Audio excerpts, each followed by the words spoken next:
이게 2020학년도 육모인데 2019학년도 시행됐던 뭐 밀도도 그렇고 상당히 어려운 질문입니다. 요걸 잘할 정도가 되면 수능에 나오는 웬만한 경제 지문은 다 볼 수 있다. 그래서 연습을 여러 번 해봤으면 좋겠고 보죠. 전체적으로 이제 이 글에서 우리가 조금 신경 써야 될 지점이 이거예요. 정보 처리는 인과 과정을 통해서 정보가 처리가 돼요. 그러니까 정보가 좀 많겠지. 정보가 많으니까 그 많은 정보 이런 게 나오면 늘 목적과 결과를 중심으로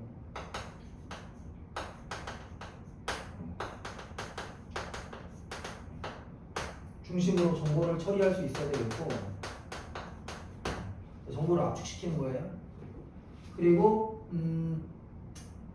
때로는 순서 파악 정도도 되겠지. 다만 순서만 파악하는 게 아니고 그게 목적 결과가 어떻게 연결되는지 중요하니까 단순히 순서만 1번, 2번, 3번, 4번 이렇게 해서 그치면 안 되고 그것까지 같이 고려하시고 그 다음에 이제 전체적으로 글이 문제가 이제 이렇게 구성이 돼요. 특히 이 지점 끝까지 밀고 들어가야 됩니다. 그래야 중심 내용을 정확하게 파악할 수 있어요. 자, 생각하시고 첫 번째 단락 먼저 보죠. 첫 번째 단락 첫 번째 단락에 그 전통적인 통화 정책에 대한 설명이 나옵니다. 첫 번째 문장을 딱 보시면 이게 정책 금리를 활용해 물가 안정을 시키고 물가를 안정시키고 경제 안정을 도모하는 것을 목표로 한다고 했어요. 그러면 물가 안정, 경제 안정이 목표 결과, 목적 결과 그리고 정책 금리 활용이 수단 방법 이렇게 가는 거예요. 그러니까 전형적으로 어떤 원리를 설명하는 문장이죠. 이렇게 나오면 그 다음에 이 원리에 대한 자연스러운 구체화가 진행이 되는데 그 구체화가 이제 이렇게 가는 거예요. 그래서 또 뭐죠? 그런 이제 글을 좀 많이 읽은 사람이면 사실 문제의 흐름을 글의 흐름을 좀 잡을 수 있을 텐데 전통적 통화 정책이라고 하죠. 전통정이라고 합니다. 사실은 글을 좀 많이 읽은 사람이면 이 전통적 통화 정책이라는 말을 딱 보고 그러면 그러니까 전통적이지 않은 다른 통화 정책도 존재하겠구나라는 생각을 할 수 있다고요. 자, 하면 좋고 만약에 이제 그게 안 돼. 그러면 일단 이거 놓고 보세요. 얘는 기본적인 수단이 정책 금리를 활용하는 겁니다.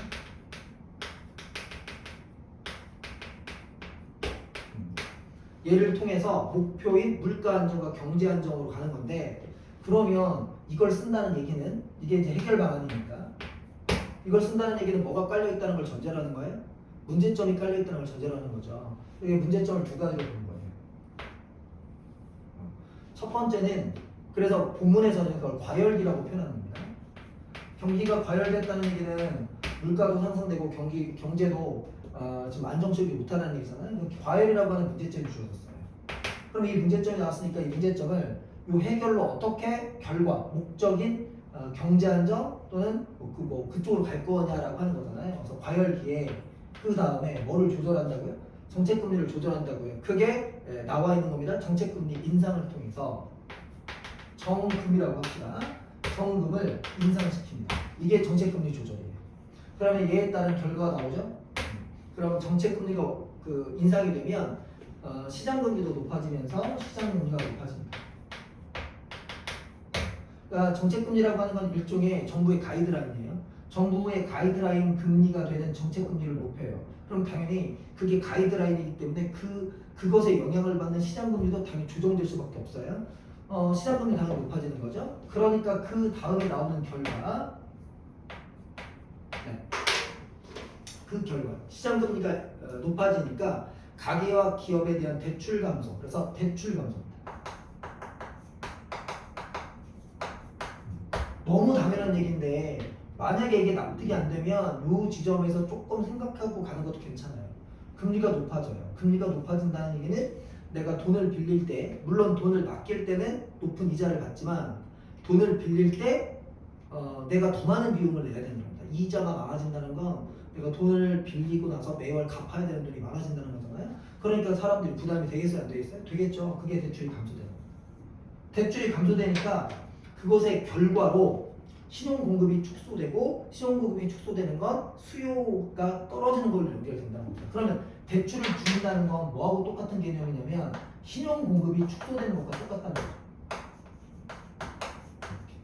이게 지금 같은 개념이라는 거예요. 그럼 대출과 신용목을 같이 써도 되겠고 최종적인 결과는 수요가 감소하면서 물가 안정, 경기 진정 이렇게 간다는 겁니다. 그러면 지금 그래요. 최종적으로는 이것의 결과로 소비가 줄고요. 소비가 주니까 안정된다는 얘기입니다. 그럼 안정되는 게 최종적인 뭐예요? 솔루션. 그럼 이제 솔루션을 가져오게 만드는 가장 핵심적인 건 뭐냐면 정책금리 조절이에요. 왜냐하면 화자에서 정책금리를 통해서 전통적 통화정책은 그 목표를 이룬다고 했으니까 이게 포인트가 되겠죠. 자, 이렇게 놓고요. 이게 과열이에요. 그러면 이제 뭐도 있어야 돼요? 경기 침체기도 있어야 될 거 아닙니까? 그래서 그 다음 단락에 그 다음 문장에 경기 침체기가 들어가요. 침체기는 이거와 반대라고 했으니까 반대니까 그냥 놓고 들어가시면 돼요. 다만 우리가 그동안 경험상 평가 문제를 많이 풀다 보면 이렇게 해서 두 경우가 나왔을 때 서로 대립적인 상황이 주어졌을 때 한쪽을 구체화시켰으면 나머지 한쪽, 그러니까 한쪽을 구체화시켰어요. 그런데 나머지 한쪽에 대한 구체화가 나오지 않아. 그럼 보통 뭐로 많이 나온다고? 문제로 많이 나온다고요. 그래서 이게 나중에 문제로 나올 것을 예측하시면 됩니다. 자, 일단 놓고요.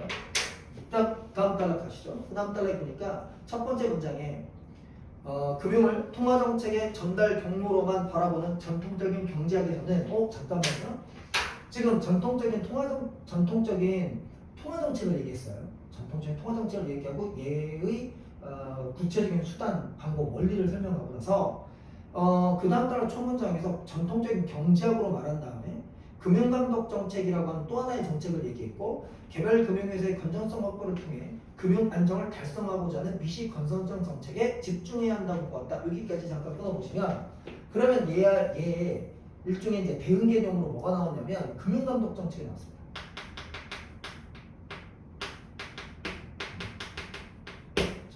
그러니까 봤더니 전통적 통화 정책과 전통적 금융감독 정책 두 가지를 얘기한 거예요.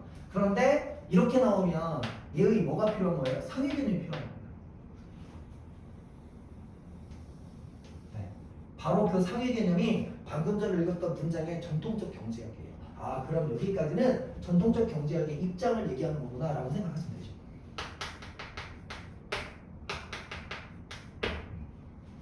전통적 경제학의 두 가지 정책, 하나는 통화 정책, 또 하나는 금융감독 정책 이렇게 이런 겁니다. 그런데 이 전통적 통화 정책은 기본적인 전제가 뭐냐?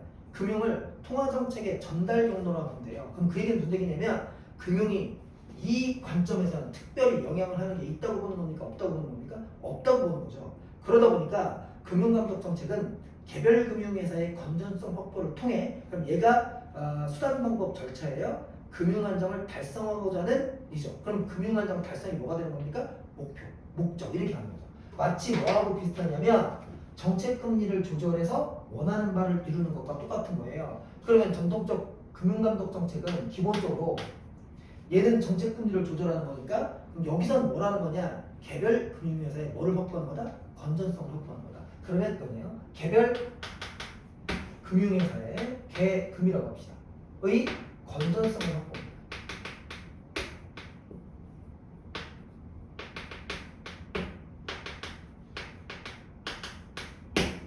자, 얘하고 지금 대등하게 글이 전개돼야 돼요. 전통적으로 소화정책 얘기해놓고 얘의 수단방법 절차를 말했단 말이죠. 그 다음에 구체화. 그럼 똑같아요. 전통적 금융감독 정책도 얘의 수단방법 절차 그리고 구체화 이렇게 들어가는 겁니다. 그러니까 정책금리라고 하는 수단방법에 대응되는 개념이 개별 금융회사의 건전성 확보 이렇게 하는 거예요. 됐죠? 그러기 위해서 뭘 사용하느냐? 미시 건전성 정책. 그러면 이 미시 건전성 정책이라고 하는 걸 통해서 금융감독 정책이 이루고자 하는 금융안정을 달성할 수 있다고 보는 겁니다. 그러면 마찬가지죠? 구체화 들어가야 될 거 아닙니까? 구체화는 별게 없어요. 네, 바로 그 다음 문장에 이러한 관점은 금융이 직접적인 생산수단이 아니므로 단기적일 때와는 달리 장기적으로는 경제성장에 영향을 미치지 못한다는 인식과 여기까지 잠깐 끊어볼게요. 끊고 여기를 내가 A라고 합시다. 그 다음 자산시장에서는 가격이 본질적 가치를 초과하여 폭등하는 버블이 존재하지 않는다는 효율적 시선 가설 여기까지 끊고 B라고 해보겠습니다. 그리고 나서 그 기인한다에 보시면 그 기인한다까지 문장을 딱 끊어보면요. 여기 문장 구조가 지금 어떻게 되는 거냐면 원래 기인한다라고 하는 건 어디로부터 나온다는 얘기예요. 그러니까 무엇부터 유발된다, 무엇부터 나타난다는 건데 그러면 원래 우리가 기인한다는 말을 쓰려면 A 기인에서 이랍니다. A는 B에서 기인한다라고 하는 문장을 쓰려면 논리의 순서상 B가 먼저 와야 돼요? A가 먼저 와야 돼요? 당연히 B가 먼저 와야죠. 그럼 무슨 얘기냐? 이 미시 건전성 정책이라고 하는 건 어디로부터 나왔다? 그 체크한 A와 B로부터 나왔다 하는 거예요. 아, 이 정책이라고 하는 건 기본적으로 논리적으로는 A와 B로부터 나타나는구나 이렇게 봅니다. 자, 이렇게 얘가 나타나기 위해서 앞에 먼저 존재하는 미리 존재하는 선결 조건 같은 걸 뭐라고 하느냐? 얘를 뭐 조건이라고 하셔도 되고 아니면 전제라고 하셔도 돼요. 상관없습니다. 근데 지금 뭐 논리학을 하는 건 아니니까요. 논리적으로 이게 전제냐 조건이냐는 건 나는 알 수 없어요. 그냥 이런 식으로 처리하는 겁니다. 얘로부터 나왔다는 건데 중요한 건 뭐냐면 얘가 무너져. 그러면 뒤에 나오는 일종의 결론 같은 것도 어떻게 되는 거예요? 무너지는 거예요. 그래서 얘를 언급한 데에는 만약에 이게 문제가 생겼다면 어디에 문제가 될 것이다? 이 조건이나 전제에 문제가 될 것이라는 거예요. 이해하시겠죠? 그렇게 생각하고 얘를 읽을 때 그렇게 읽어주는 겁니다. 그러니까 얘의 전제 A는 경제 성장에 금융은 영향을 주지 않는다는 거예요. 그래서 금융이라고 하는 것이 경제의 영향을 별로 주지 않는다. 그 다음에 두 번째는 자산시장에서 뭐는 존재하지 않는다고요? 버블은 존재하지 않는다는 거예요. 그러니까 만약에 금융이라고 하는 것이 경제 성장에 영향을 줘요. 즉 경제에 결정적인 영향을 줘서 금융 때문에 경제가 발전하기도 하고 또 금융 때문에 경제가 망가지기도 하는 일이 벌어진다면 첫 번째 전제가 뭐 하는 거죠? 깨지는 거예요. 그 다음에 버블이 존재하지 않는다는 거 했는데 만약에 버블이 존재한다면 두 번째 전제도 뭐 하는 거죠? 깨지는 거죠. 그럼 여기로부터 나온 이 미시 건전성 정책이라고 하는 게 의미가 있는 겁니까? 없는 겁니까? 없는 거죠. 라고 생각하시라고. 자, 어쨌든 이거로부터 나온 게 미시 건전성 정책이다. 그죠? 좀 더 합니다. 그래서 미시 건전성 정책은 개별 금융회사의 건전성에 대한 예방적 규제 성격을 가진 정책 수단을 활용하는데 그 예는 그럼 뭐가 되는 겁니까? 미시 건전성 정책의 예죠. 그 예가 바로 뭐냐? 바로 마지막에 있는 최저 자기자본 규제예요. 그러니까 어떤 은행이 자기가 보유할 수 있는 돈의 최저 하한선을 결정해 준다는 거죠. 그래서 최저 하한선을 만들어 놓고 그거보다 더 밑으로 떨어지지 않도록 뭐 하겠다? 규제하겠다는 거예요. 예, 그래서 여기서 나오는 게 바로 최저 자기자본 규제입니다. 최저 자라고 합니다.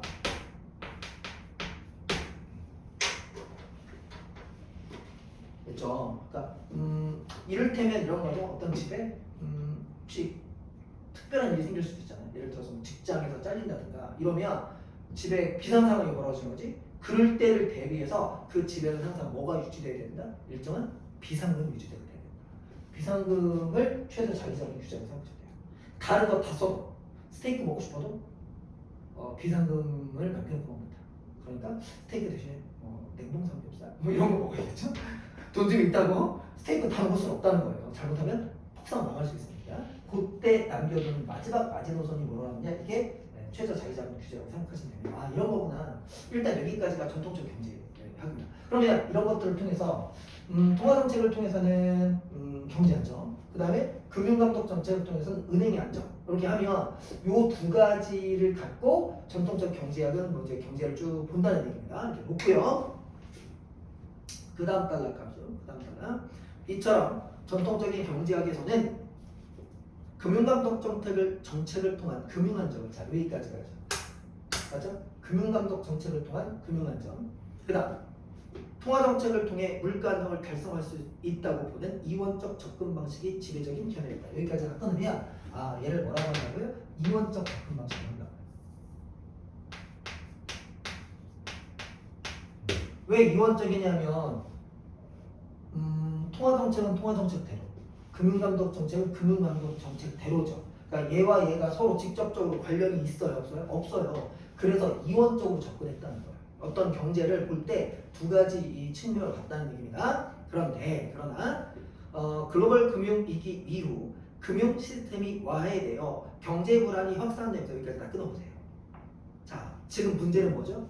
경제 불안이 확산되는 거죠. 잠깐만요. 지금 이 정책 왜 쓰는 거죠?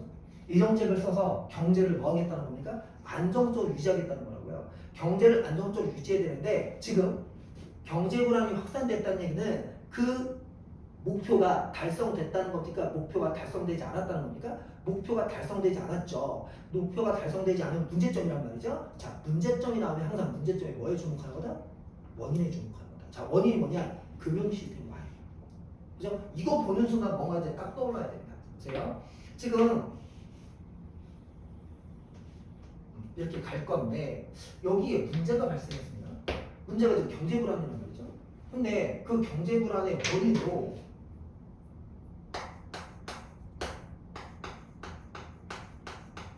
직접적으로 언급되는 게 뭐냐? 금융 시스템의 와해입니다.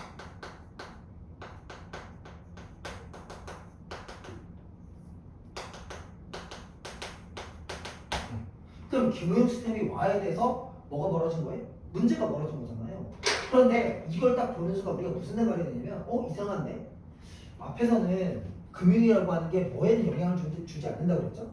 경제 성장에는 영향을 안 준다며요. 그럼 그 얘기는 금융이라고 하는 건 통화를 전달하는 전달 경로밖에 안 되는데 얘가 그럼 직접적으로 뭐의 문제를 만들어내는 겁니까?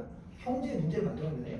그러면 이 전통적 금융감독 정책의 핵심 정책의 미시 건설적 정책의 그것의 전제에 해당하는 첫 번째 조건이 뭐 하는 겁니까? 깨지는 겁니다. 아, 이거 뭐가 깨진 거다? 요 A가 깨진 거죠. 그렇죠? 그러니까 자연스럽게 이때 이제 그 무슨 생각을 하셔야 해야 되냐면 이게 지금 잘못 읽잖아요. 그러면 이 전체가 이 글에서 다루어지는 문제의 대상이 되고 그래서 해결 방안으로 이 전체 해결 방안이 나와야 될 것 같이 오해한다는 거예요. 그런데 이 글은 일단 여기까지는 뭐가 문제라고 보는 거냐면 금융 시스템이 붕괴된 게 문제잖아요. 그러면 금융 시스템이 붕괴됐다는 얘기는 뭐가 제일 감독이, 그러니까 뭐에 대한 감독이 제대로 안 됐다는 얘기입니까? 금융에 대한 감독이 제대로 안 됐다는 얘기죠. 그러니까 이 지금 금융 시스템이 문제가 있다는 얘기는 뭐냐면 금융감독 정책에 문제가 있다라고 바라보는 거예요. 이해하시죠? 그래서 내가 이제 이걸 이렇게 내려서 이렇게 할게요. 아, 지금 기존에, 그러니까 다시 말하면 전통적 금융감독 정책에 뭐가 생겼다? 문제가 생겼다. 이게 문제가 생겼다고 보는 거예요. 그래요? 그럼 전통적 금융감독 정책에 문제가 생기니까 해결 방안은 무엇을 수정하는 거로 가야 됩니까? 금융감독 정책의 수정으로 들어가야 되는 거죠. 이렇게 읽어줘야 합니다. 자, 그러기 위해서 일단 첫 번째 전제를 봤고요. 좀 더 읽겠습니다. 이 당시 경기 부양을 목적으로 한 중앙은행의 저금리 정책이 잠깐만요. 그럼 저금리 정책이 뭐냐? 보세요. 언제 하는 거라고요? 경기를 부양시키기 위한 목적으로. 경기 부양은 어디 있어요? 이거잖아요. 이때 뭐 쓴다고요? 저금리 정책 쓴다고요. 어떻게 할 수 있어요? 여기서는 금리를 뭐 했습니까? 인상시켰죠. 그럼 여기는 금리를 뭐 하는 거예요? 하락시키는 거예요. 자, 이 얘기하는 거예요. 자, 이때 금리를 하락하는 시점에서 버블에 따른 자산 가격 버블에 따른 금융 불안을 뭐했다? 야기했다는 거예요. 그러면 거기 버블에 눈이 확 들어가야죠. 왜 그러냐면 지금 이것도 있네요. 여기서 버블은 없다고 가정이 있는데 버블이 생겼어요? 안 생겼어요? 생겼죠. 그러니까 지금 A, B가 모두 뭐 했습니까? 깨진 거예요. 그럼 A, B가 깨졌으면 이 A, B라고 하는 걸 통해서 도출한 미시 건전성 정책이 타당하다는 얘기입니까? 타당하지 않다는 얘기입니까? 타당하지 않다는 얘기예요. 그 얘기를 하는 거예요. 그래서 여기서 말하는 전통적 금융감독 정책의 문제점 뭐냐면 이게 깨졌기 때문에 위, 검, 정이 안 된다는 얘기예요. 그러니까 기존의 금융감독 정책에 뭐가 필요하다? 수정이 불가피하다라는 얘기를 하기 위해서 그 얘기를 하는 겁니다. 또한 금융회사가 대형화되면서 개별 금융회사의 부실이 금융 시스템 붕괴를 야기할 수 있게 됨에 따라 금융회사 규모가 금융안정의 새로운 위험 요인으로 등장했다. 거기에 들어가는 또 하나의 요인이 뭐냐? 플러스. 그러니까 이게 지금 깨졌다는 것뿐만 아니라 두 번째, 그러니까 하나 더 들어가는 건 금융 회사가 뭐 됐다? 대형화 됐다. 그러니까 이제 개별 금융회사의 안정성 갖고는 부족하다, 부족하지 않다? 부족하다. 그래서 이에 기존 정책으로는 기존 정책이 뭐겠습니까? 이거죠. 이 정책으로는 금융 안정의 새로운 위험 요인으로 미안합니다. 이에 기존 정책으로는 금융 안정을 확보할 수 없고 경제 안정을 위해서는 물가 안정뿐만 아니라 뭐도 필요했다? 금융 안정도 필수적이었다. 자, 보세요. 이전에는 경제 안정은 누가 하고 통화 정책이 하고 금융 안정은 누가 했어요? 금융 감독 정책이 했죠? 그런데 이 과정을 겪다 보니까 이게 바뀐 거예요.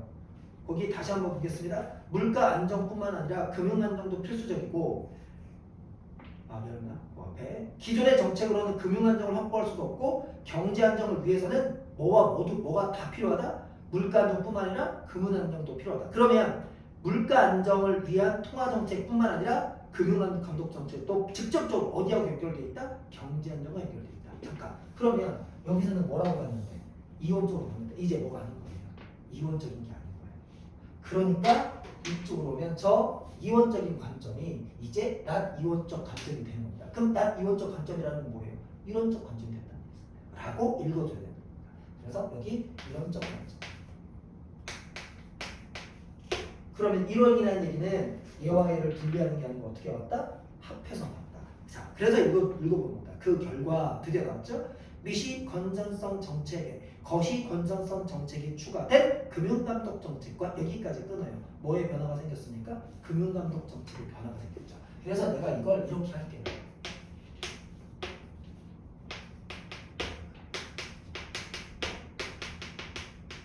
되죠? 그러면 새로운 금융감독 정책이 뭐냐?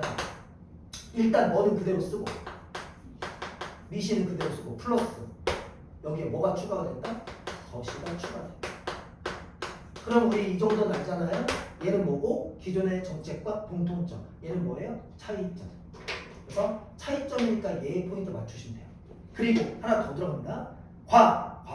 물가 안정을 위한 통화 정책 간에 뭐가 필요했다? 상호 보완. 예. 그리고 이게 그냥 이걸로 끝나는 게 아니라 통정의 콜라보. 이게 같다는 거예요. 이게 바로 뭡니까? 이거죠. 이렇게 하는 이때 중요한 거. 다 학생들이 이걸 어려워했던 것 중에 하나는 여기까지는 어떻게 꾸역꾸역 잡을 거예요. 그런데 이걸 보고 그럼 통화정책도 새롭게 바뀐 거 아니야? 라고 오해하게 됩니다. 아니에요. 통화정책은 뭐 했다? 그대로 썼다. 그래서 이 통화정책은 기존의 통화정책을 말합니다.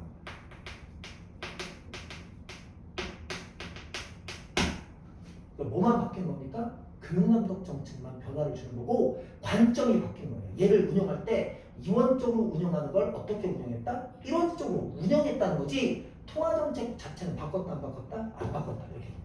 그러니까 그 정책을 보면 이걸 내가 A1이라고 하고요. 이걸 B1이라고 하면 뭐만 바꾼 거예요? B1을 이걸 B2로 바꾼 거예요. 그리고 A1은 그대로 썼다 안 썼다? 썼다. A1은 그대로 쓰는 겁니다.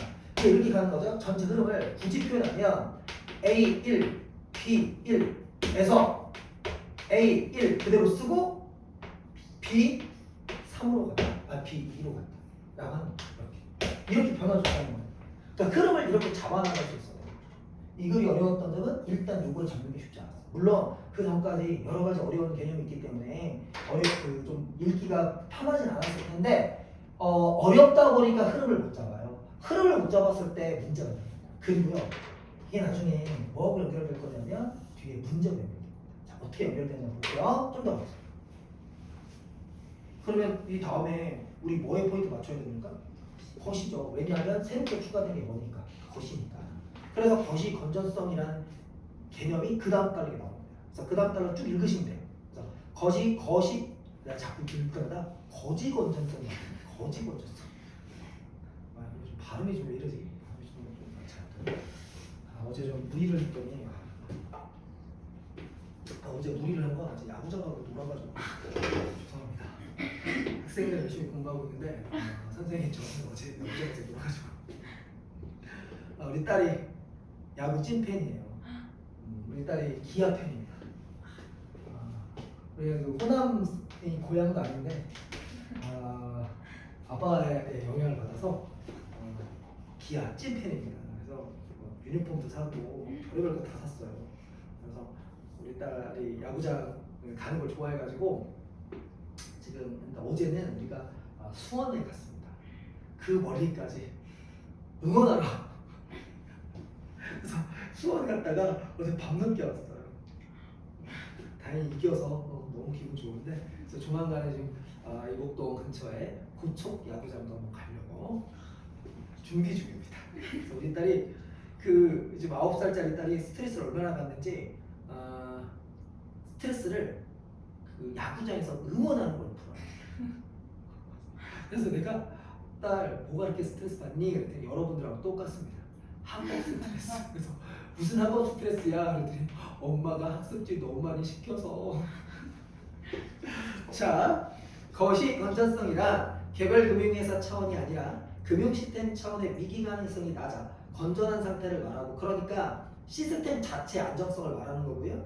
거시 건전성 정책은 금융 시스템의 건전성을 추구하는 규제 및 감독 등을 포괄하는 활동을 말한다. 그러니까 이 거시의 포인트는 어디에 맞추는 겁니까? 시스템에 맞추는 거예요. 왜냐하면 여기서 원인이 뭐였어요? 금융 시스템이 붕괴된 것 때문에 문제가 생겼던 거 아닙니까? 그러니까 근데 이 시스템은 개별 은행의 문제가 아니기 때문에 미시 건전성으로 뭐한 거예요? 불가능한 거예요. 그러니까 여기다가 뭘 추가했다? 얘가. 그래서 얘는 이 시스템의 문제를 감독한다. 그런 거구나. 네, 이때 거시 건전성 정책은 미시 건전성 정책이 건전성이 거시 건전성을 담보할 수 있는 충분 조건이 되지 못한다. 그건 무슨 얘기냐? 미시 건전성, 즉 개별 은행이 안전하다고 해서 시스템 자체가 안전한 건 아니다라는 의미죠. 라는 구성의 오류에 논리적 기반을 두고 있다. 이거 뭐 구성의 오류는 잘 모르셔도 되고 그냥 이런 의미라고 생각하시면 돼요. 부분이 잘 되면 전체도 잘 될 것이라고 생각하는 오류. 예를 들어서 뭐 이 반에 1등급짜리가 5명이 있어요. 그러면 이 반 클래스 자체가 1등급이다. 이렇게 얘기하면 똑같아요. 그러니까 뭐 야구로 따지면, 야구 좋아하니까 야구로 따지면 타격 1등, 그 다음에 다승 1등, 그리고 홈런 1등, 도루 1등, 이런 선수들 1등짜리만 모아두면 이 팀이 무조건 1등이 된다 라고 말하는 것. 이런 게 다 구성이 오릅니다. 그러니까 이 정책에 의해서 A, B, C, D 은행이 있는데 이 A 은행도 건전하고 B 은행도 건전하고 C 은행도 건전하다고 해서 이게 금융 시스템 전체가 건전하다고 하는 걸 보장할 수 있겠느냐? 그러지 않다는 거죠. 그러니까 시스템을 위한 다른 정책이 필요하다고 본다. 이게 구성의 오류에서 기인했다고 하는 겁니다. 예, 여기까지 읽으시면 돼요. 자, 그 다음 가겠습니다. 거시 건전성 정책의 목표를 효과로 달성하기 위해서는, 예, 끊습니다. 뭐 이런 문장 우리가 많이 봤는데 뭐뭐 위해서는 뭐뭐 해야 한다 이렇게 나오면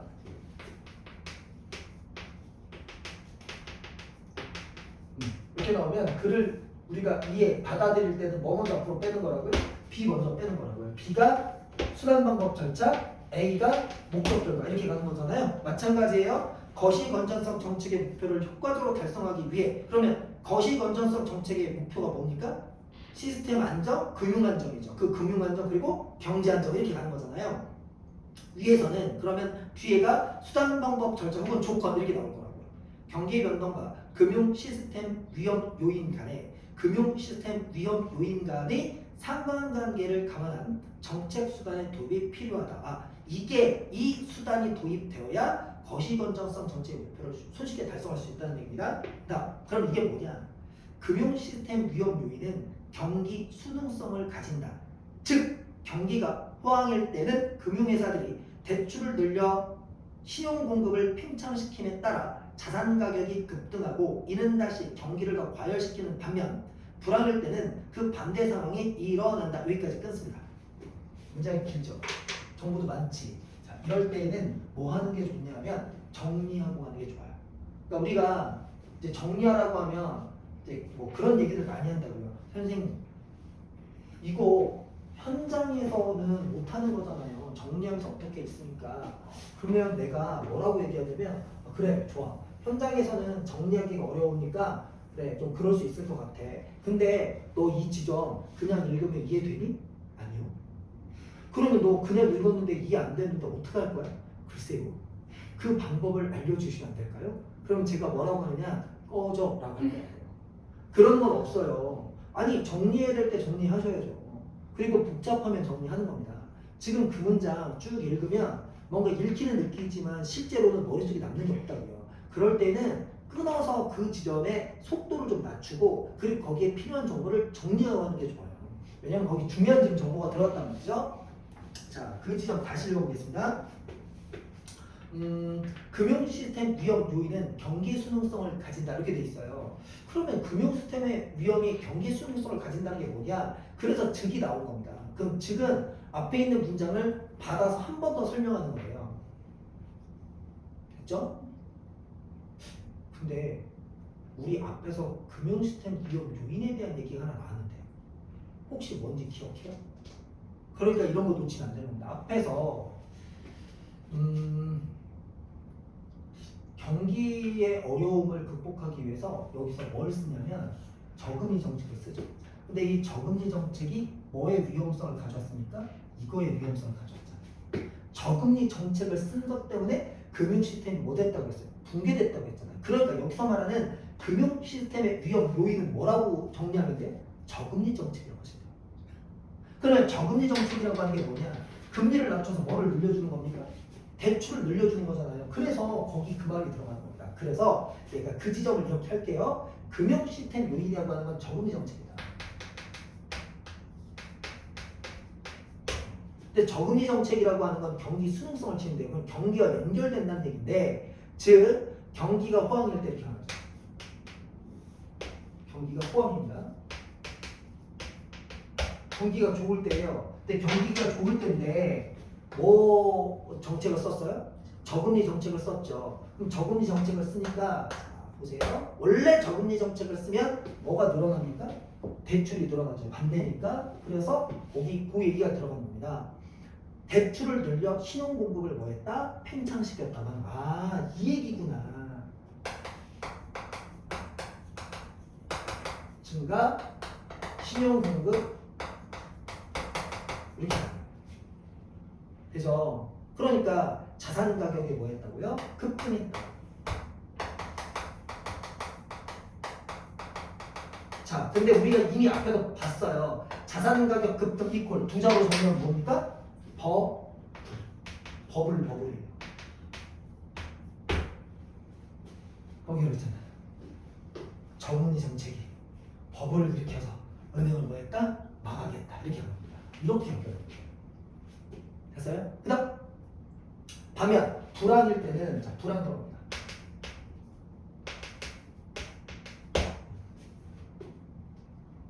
네, 다시 반면 불황일 때는 그 반대 상황이 일어난다. 됐어요? 그런 얘기입니다. 금리 정책이라고 하는 게 이렇게 되는 거야. 그래서 좀 더 할게요. 이를 완화할 수 있는 정책 수단으로는 경기 대응 완충 자본을 들 수 있다. 그럼 경기 대응 완충 자본은 이것의 뭐로 나온 겁니까? 대안. 경기 대응 완충 자본. 자, 그러면 이 경기 대응 완충 자본은 여기서 벌어지는 문제를 뭐 하려고 하는 거죠? 해결하려고 하는 거잖아요. 보세요. 금리 정책이라고 하는 게 호황기 때 저금리를 쓰니까 뭐가 늘어나요? 대출이 늘어나요. 대출이 늘어나는 것 때문에 자산 가격이 급등하는 버블 현상이 벌어졌죠? 그러니까 경기대응 완충 자본 때는 뭐를 늘리지 않아야 돼요? 대출을 늘리지 않아야 돼요. 무슨 얘기인지 알겠죠? 그 다음 여기에 반대니까 오히려 불황기에는 대출을 뭐 했다고요? 감소시켰다고요. 대출을 감소시키니까 이제 뭐 경기가 원래는 불황일 때는 소비를 늘려서 경기를 부양시켜야 되는데 지금 얘는 오히려 대출을 감소하면 소비가 늘어나요? 안 늘어나요? 안 늘어나죠. 그 문제를 여기서 해결했으니까 해결하려면 이걸 그대로 뭐 해야 됩니까? 뒤집어야 돼요. 그래서 어떻게 하느냐? 호황기일 때 경기대응 완충자본제도가 도입이 되면 호황기일 때는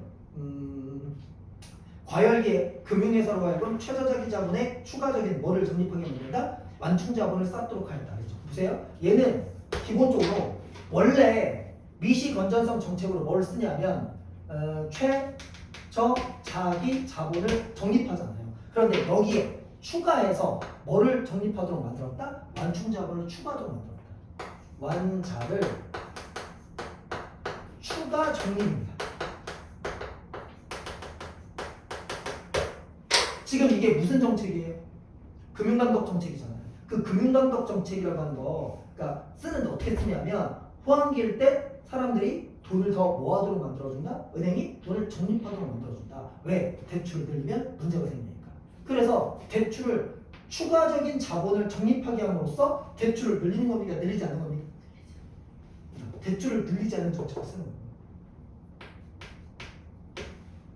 대출이 늘어나지 않도록 하는 겁니다. 왜? 대출을 늘리는 것 때문에 문제가 생겼으니까. 그럼 대출을 늘리지 않는 정책으로 추가하는 게 뭐다? 완충 자본 추가 적립입니다. 그러면 보세요. 최저자기 자본이 뭐죠? 미시건이었어. 그럼 얘는 뭐가 되는 거야? 거시건이었어. 이렇게. 그다음 불황일 때 갑니다. 불황일 때는 원래 불황에는 뭐를 늘려야 돼?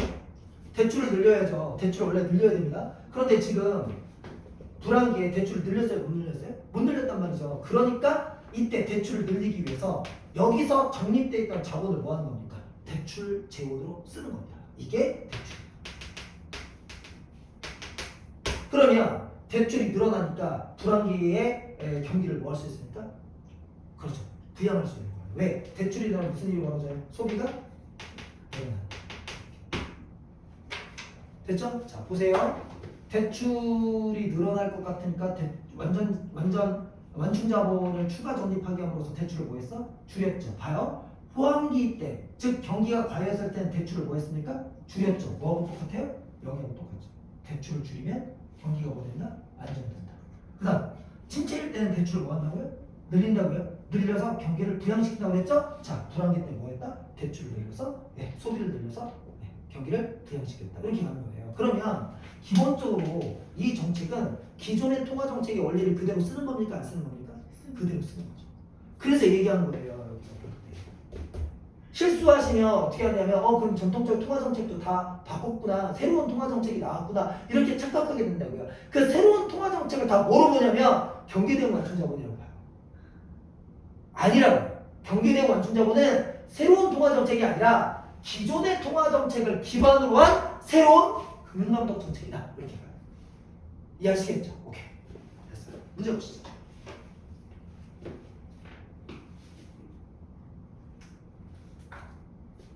윗글을 통해 알 수 있는 첫 번째 문제. 윗글을 통해 알 수 있는 것들 했습니다. 거기 1번부터 3번까지 선택지 다 묶어볼게요. 글로벌 금융위기 이전이라고 되어 있죠. 1번부터 3번까지는 이전. 4번, 5번 뭐죠? 이후. 그러면 이 글이 이전과 이후 뭐 돼 있어요? 대립구도로 돼 있잖아요. 그러니까 당연히 범주구분으로 들어갈 거고 문제도 그러면 범주구분에 맞춰서 풀어야죠. 근데 이 글의 전체 의도상 당연히 중심 내용은 글로벌 금융위기 이전에 있으니까 글로벌 금융위기 이후에 있습니까? 이후에 있어야죠. 근데 답은 4번, 5번 아니면 안 된다고요.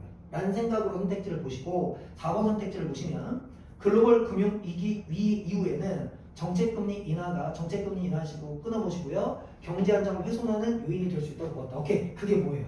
얘기하잖아요. 아까 얘기했던 위험 요인. 그래서 위험. 맞죠? 답 4번 딱 떨어진 거예요.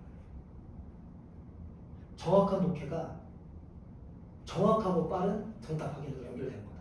그래서 자꾸 글을 정확하게 보려고 하셔야지 이게 저는 시간에 못 읽을 것 같아요. 그러니까 그냥 이렇게 빨리 단어 쳐서 왔다 갔다 하면 안 될까라고 생각하시면 오히려 더 늦습니다. 그래서 생각하시고요. 3번 선택지 오답으로 많이 올랐습니다. 글로벌 금융위기 이전에는 경기 침체기에 통화 정책과 더불어 금융감독 정책을 통해 경기를 부양시켜야 한다고 보았다 그랬는데요. 보세요. 금융감독 정책이라고 하는 건 경기 부양과 관련돼 있다고 안 돼 있다고? 안 돼 있다고. 이전에는 이런 입장이었잖아요. 이원적 입장. 그럼 이원적 입장은 얘하고 얘가 서로 뭐 돼 있는 상태예요? 분리되어 있는 상태죠. 3번 적절하지 않습니다. 범주 구분으로 들어가는 거다. 그 다음 두 번째 문제 보시죠. 기업과 니은에 대한 설명으로 적절하지 않은 것도 그랬습니다. 정확한 범주 구분이죠. 이거 정답 3번. 이거 학생들 많이 틀렸어요.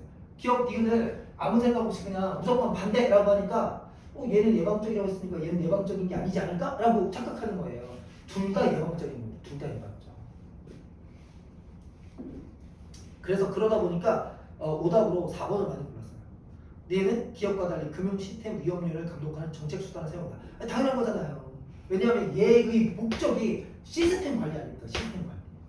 그러니까 문제점 해결로 넘어오는 이 논리의 흐름만 알고 있으면 4번 같은 걸로 오답을 갈 수가 없어요. 그럼 4번을 제끼고 조금 더 신중하게 오답을 3번 같은 거 볼 수 있는 거죠. 물론 정확하게 처음에 읽을 때 얘하고 얘를 구분해서 보면 더 좋겠지만 그러니까 읽다 보면 놓칠 수도 있죠. 그러나 4번 같은 걸로 낚이지 않아야 3번을 다시 볼 수 있다.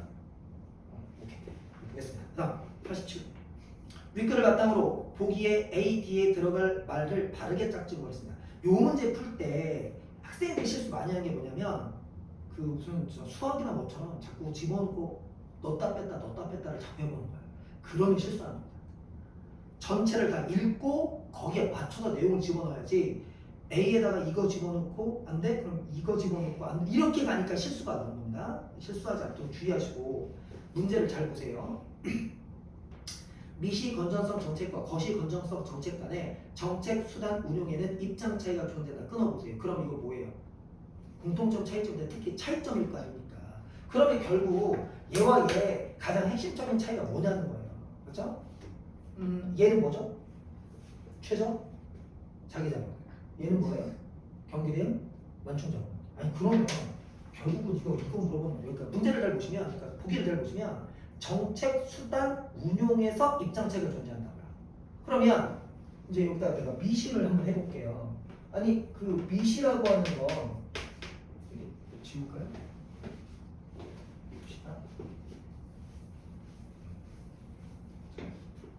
아니 미시라고 하는 건 지금요. 최저 자기 자본이에요. 그 다음에 거시는 경기에 대한 완충 자본이잖아요. 경기에 완충.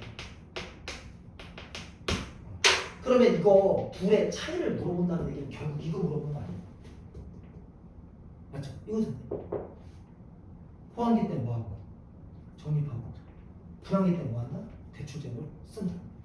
최저 자기 자본. 호황기 때 쓰고 불황기 때 뭐한다? 대출제도 쓰지 않는다. 이거잖아요. 그거 물어보는 거예요. 그러니까 아무거나 물어보지 않는다는 거예요.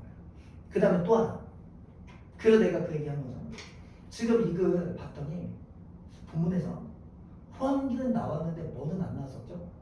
불황기 안 나왔잖아요. 그러니까 문제는 어디로 갈 거다? 그렇지. 이렇게까지 생각할 수 있으면 답을 찾겨줘. 됐어요? 그래서 A에는 불황기로 들어간 거고. 근데 이제 이게 뭐 불황, 호황 헷갈리면 보세요.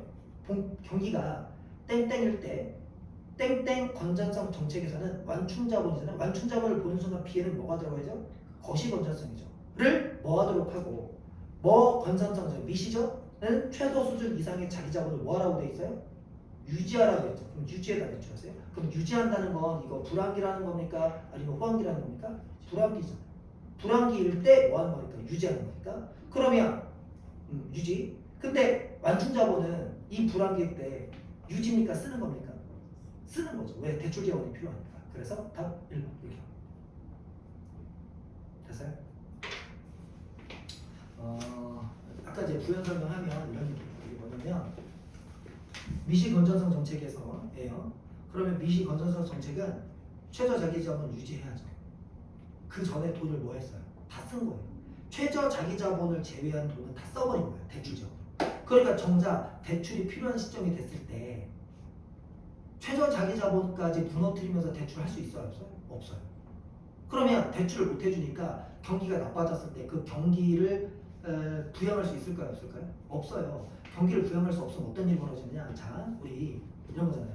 내가 대출을 좀 해서 그걸로 소비도 좀 하고 그다음에 전체적인 시장이 살아나야 나도 더 돈을 많이 받고 또 돈을 많이 받으니까 내가 빌린 돈을 뭐 할 수 있어요? 갚을 수 있어요. 그런데 이게 경기가 불황기가 지속되는데도 불구하고 이거를 부양시킬 수 있는 방법을 못 쓰면 경기가 안 좋아지니까 나는 돈이 있습니까? 없습니까?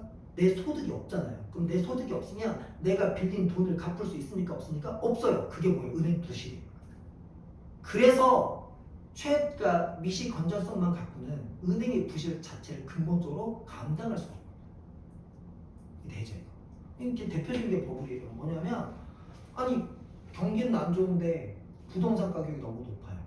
그러면 부동산 가격이 오르는 것 때문에 사람들이 빚을 내서 뭐를 샀겠어요? 집을 샀을 거 아니에요? 그럼 집을 샀으면 집을 이제 이게 시세 차익이 실현될 정도로 갖고 있다가 이제 실현하려면 팔아야 되는데 경기가 안 좋으면 집을 살 수 있는 사람들의 수가 많습니까? 적습니까? 적죠. 그럼 나는 큰 돈을 주고 대출을 받아서 집을 사서 비싸게 내놓으려고 하는데 비싸게 팔려야 팔려? 안 팔리죠.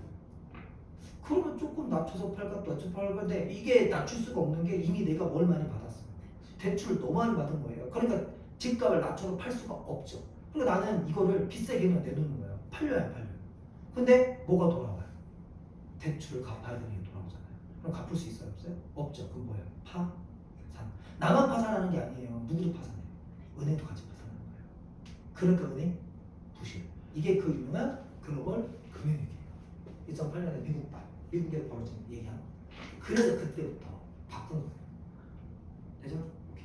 그래서 완충자본을 추가로 쌓으면 기존의 최소 자기 자본은 이미 유지하고 있죠. 그러니까 그건 그대로 두고 또 쌓아놓은 돈이 있으니까 돈이 필요할 때 쌓아놓은 돈을 뭐 할 수 있다? 네, 쓸 수 있다. 그럼 아무래도 은행 그 앞에서 앞에서 말한 그 문제가 일정 정도 완화될 수 있겠죠. 그 얘기를 하는 겁니다. 됐죠?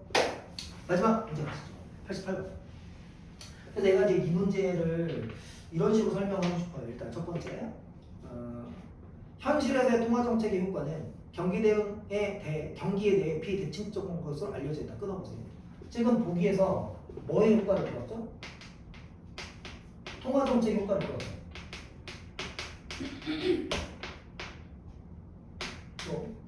근데 이때 통화정책은 기존의 통화정책입니까? 새로운 통화정책입니까? 기존의 통화정책이죠. 그럼 기존의 통화정책이 뭐예요? 전통적 통화정책을 말하는 겁니다. 전통적 통화정책의 효과를 뭐라고 얘기했나요? 비대칭적이라고 얘기했다고요? 근데 그 얘기가 뭐냐? 읽어보시면 알겠지만 얘가 경기를 뭐 할 때는 경기가 과열일 때는 뭐가 있는데 효과가 있는데 경기가 뭐일 때 침체기일 때는 뭐가 없다? 효과가 없다는 얘기예요. 그럼 이 얘기는 뭐냐면 봐요. 원래 기존의 통화정책 입장, 즉 전통적 통화정책의 입장에서는 침체기 때도 효과가 있었습니까? 없었습니까? 있었죠. 그런데 여기를 다시 보니까 끝 밀어올리라고 표현하는 침체기에는 효과가 있더라 없더라? 없더라. 다시 말해서 기존의 통화정책에 뭐를 제시한 겁니까? 그럼 해결 방안은 기존의 통화정책과 같은 방안이어야 됩니까? 다른 방안이어야 됩니까? 다른 방안이어야죠.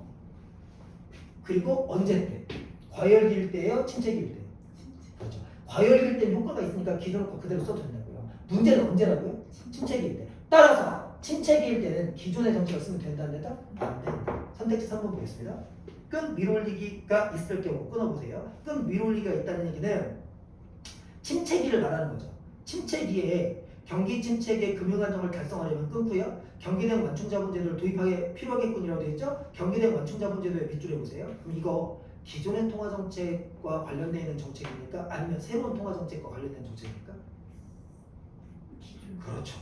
그러니까 이거 도입해봤자 효과 있다 없다? 없다. 다음 몇 번? 3번. 이렇게 들었습니다. 이렇게 풀어야지 이거를 막 경제학적 지식을 동원해서 아니 국어적으로 푸시면 되잖아요. 국어적으로. 안타깝습니다. 그렇죠?